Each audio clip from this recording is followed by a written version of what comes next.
नमस्कार। ऑनलाइन परीक्षा सितंबर में जो आयोजित की गई थी, जिसका विषय पूजन पीठिका भाग 1, 2, 3 और 4 था, उनमें जो पूछे गए प्रश्न थे उनके सही उत्तर आपके सामने प्रस्तुत हैं।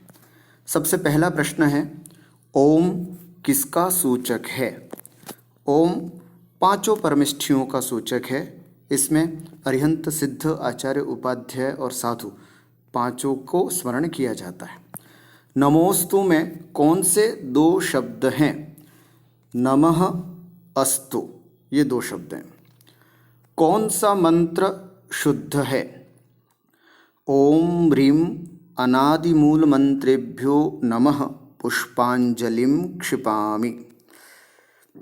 इसमें जो पहला ऑप्शन है, हो सकता है आपके उसमें दूसरा, तीसरा, चौथा भी हो सकता है, पर इसमें जो पहला ऑप्शन है ओम ह्रीं, क्योंकि दूसरा है उसमें ओम ह्रीं आदि मूल मंत्रेभ्यो लिखा है।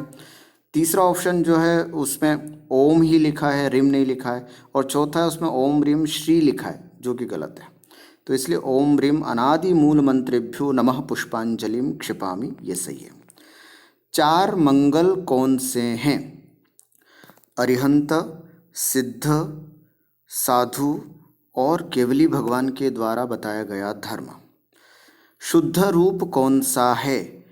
केवली पण्णत्तम धम्मम शरणम पव्वज्झामि। पव्वज्झामि, ऊपर भी देखेंगे पव्वज्झामि लिखा है, पव्वज्झामि नहीं लिखा, तो ये आपको ध्यान में रखना है। वा शब्द का क्या अर्थ है? अथवा। ध्यायेत् पंच नमस्कारं सर्वपापैः प्रमुच्यते। अशुद्ध अवस्था में नमोकार मंत्र कैसे पढ़ना चाहिए? मन में स्मरण करते हुए पढ़ना चाहिए। सभी मंगलों में पहला मंगल क्या है? नमोकार मंत्र, ऐसो पंच नमो यारो बोलते हैं ना, उसका अर्थ है। अनंतानंत सिद्धों को किस एक बीजाक्षर से स्मरण किया जा सकता है? अर्हमित्यक्षरम ब्रह्मवाचकम परमेष्ठिना सिद्ध चक्रस्य सद्बीजम। ये सिद्ध चक्र का सद्बीज है। किनको स्मरण करने से विघ्न नष्ट हो जाते हैं? जिनेंद्र भगवान को स्मरण करने से विघ्न नष्ट हो जाते हैं। शुद्ध क्या है? धवल मंगल गान रवाकुले। प्रायः कई लोग धवल मंगल ज्ञान रवाकुले बोलते हैं, जो अशुद्ध है। इसको सुधार लें। भगवान के कितने नाम हैं? 1008 नाम हैं। उदक चंदन तंडुल पुष्पकैः, इस श्लोक में कितने द्रव्यों से पूजा करने को कहा है? 8 द्रव्यों से। जब घर पर पूजन करते हैं तो जिनगृहे के स्थान पर क्या बोलना चाहिए? मम गृहे, मेरे घर पर, मम गृहे। कि कई लोगों ने मम गृहे किया है, वो अशुद्ध है। जिनवाणी को अर्घ चढ़ाते समय क्या बोलना चाहिए? तो जिन गृहे जिन सूत्रमहं यजे, ये। उसके बाद भाग 2, श्रीमज्जिनेन्द्रमभिवन्द्य जगत्त्रयेशम। यह पूजा प्रतिज्ञा पाठ किस छंद में है? वसंत तिलका। श्रीमज्जिनेन्द्रमभिवन्द्य जगत्त्रयेशम, जैसे भक्तामर स्तोत्र की जो लय है वो यहाँ पर जानना चाहिए। पूजा प्रतिज्ञा पाठ के अनुसार सम्यक दृष्टियों के पुण्यार्जन का एकमात्र कारण क्या है? भगवान की पूजा करना। अशुद्ध क्या है? स्वस्ति त्रिलोक गुरुवे, ये अशुद्ध है। गुरुवे अशुद्ध है। गुरवे, रू की जगह र, गुरवे, ये सही है। बाकी तीनों सही हैं। इसमें अगर गुरवे करेंगे तो सही है। ये गुरुवे जो है वो प्रायः हम लोग बोलते हैं, ये अशुद्ध है, इसको सही करना चाहिए। स्वस्ति शब्द का क्या अर्थ है? स्वस्ति शब्द का अर्थ है कल्याण होवे। त्रिकालवर्ती सभी पदार्थों में जिनेंद्र भगवान कैसे व्याप्त हैं? अपने केवल ज्ञान से। भावों की अत्यधिक विशुद्धता पाने के लिए क्या करना चाहिए? भगवान की मन लगाकर पूजा करनी चाहिए। शुद्ध क्या है?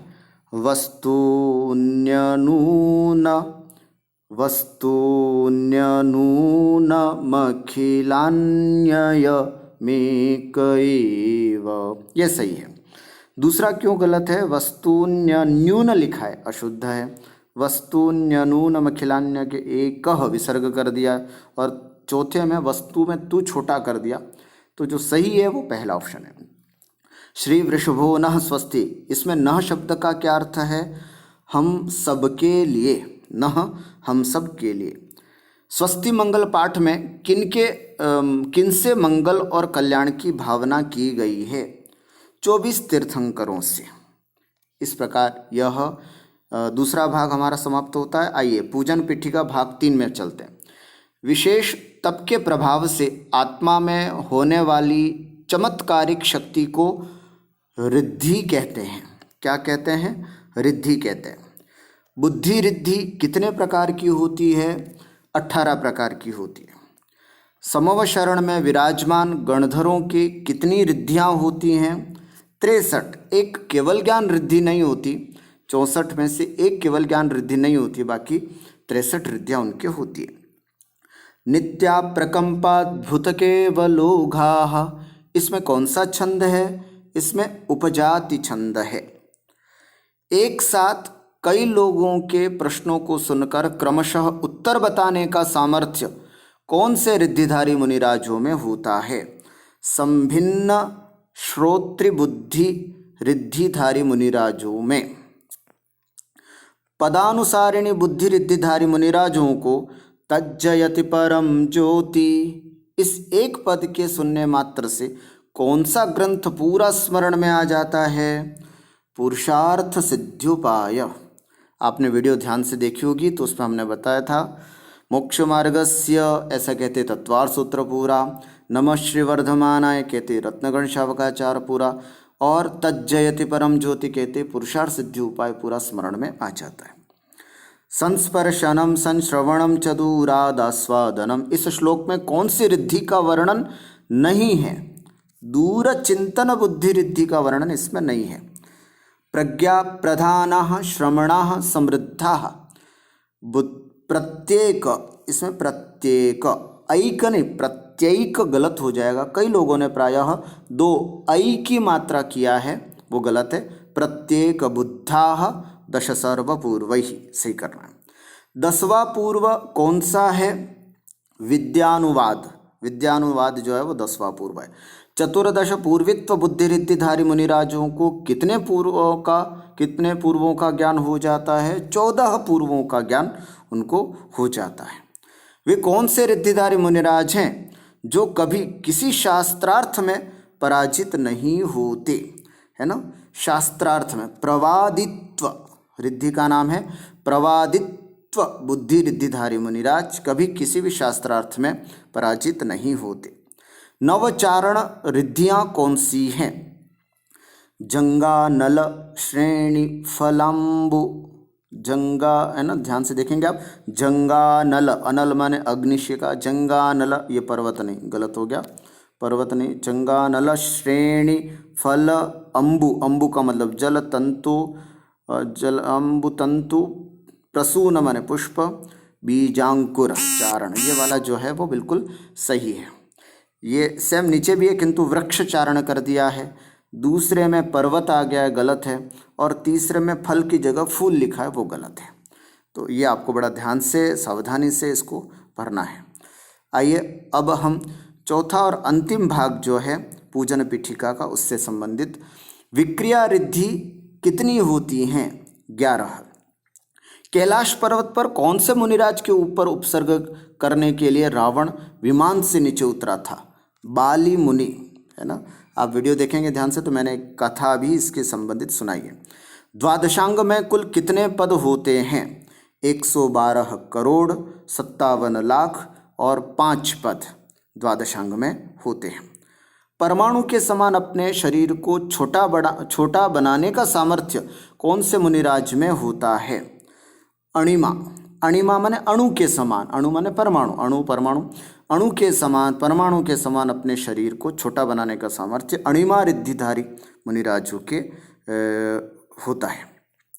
इच्छानुरूप अपने रूप बनाने का सामर्थ्य कौन से मुनिराजों में होता है? काम रूपित्व, काम मन इच्छा, रूपित्व का मतलब उस हिसाब से रूप बनाने का सामर्थ्य। जल में पृथ्वी की तरह, पृथ्वी पर जल की तरह चलने की कला किस रिद्धि से प्राप्त होती है? प्राकाम्य रिद्धि से। विष्णु कुमार मुनिराज को कौन सी रिद्धि हो गई थी? आप्ति रिद्धि। कौन सी रिद्धि? आप्ति रिद्धि। दीप्तम च तप्तम च तथा महोग्रम, इस श्लोक में कौन सी रिद्धियों का वर्णन है? तप रिद्धियों का वर्णन है। क्ष्वेल्ल शब्द का क्या अर्थ है? कफ। जिनको केवल छूने मात्र से रोगी ठीक हो जाए, वे कौन से मुनिराज हैं? है ना? आमर्ष। आमर्ष औषधि रिद्धिधारी मुनिराज, इनके केवल स्पर्श करने मात्र से ही रोगी ठीक हो जाता है। रस रिद्धियाँ कौन सी हैं? आशीविष, दृष्टिविष, है ना, ये आशीविष, दृष्टिविष, क्षीरस्रावी, घृतस्रावी, मधुस्रावी, अमृतस्रावी। ठीक है, यही 4 जानना चाहिए। ठीक है, आशीविष, दृष्टिविष, क्षीरस्रावी, घृतस्रावी, मधुस्रावी, अमृतस्रावी, ये 6 रस रिद्धियाँ हैं। अक्षीण रिद्धियाँ कितनी होती हैं? 2। ठीक है, अक्षीण संवास महानसाश्च वाली। महानस शब्द का अर्थ क्या है? महानस शब्द का अर्थ है भोजनशाला। इस तरह से ये सभी प्रश्नों के सही उत्तर हैं। उम्मीद करता हूँ आपने बहुत अच्छी तरह से इस परीक्षा को दिया होगा। बहुत जल्दी आपका परीक्षा परिणाम घोषित होने वाला है। आप सबको बहुत बहुत ढेर सारी शुभकामनाएं। धन्यवाद।